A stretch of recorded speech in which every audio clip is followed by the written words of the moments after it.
कुछ खबरें आलमी मंजरनामे से।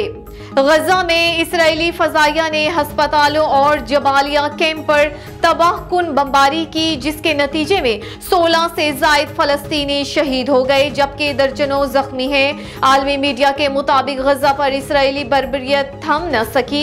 इजरायली फजाइया ने अल उदे अस्पताल को जाने वाले रास्ते पर बमबारी की, जिससे मुतादिद फलस्तीनी शहीद हो गए।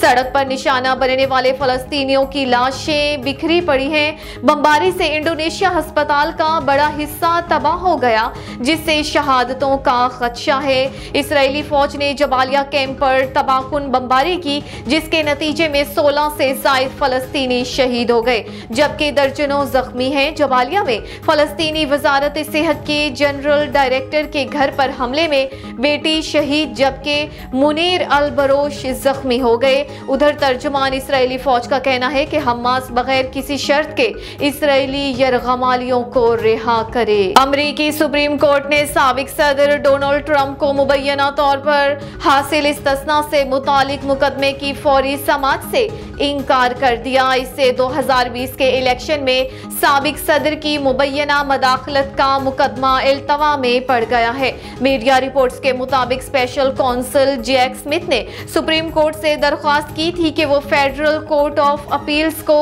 नजरअंदाज करते हुए इस्तस्ना से मुतालिक मुकदमे को तरजीही बुनियाद पर निपटाए। ताहम अमरीका की आला तरीन अदालत ने ये दरख्वास्त बगैर वजह बताए मुस्तरद कर दी है। अमरीकी डिस्ट्रिक्ट जज ने 1 दिसंबर को फैसले में वाज़ेह कर दिया था कि डोनाल्ड ट्रंप को इस्तस्ना हासिल नहीं है।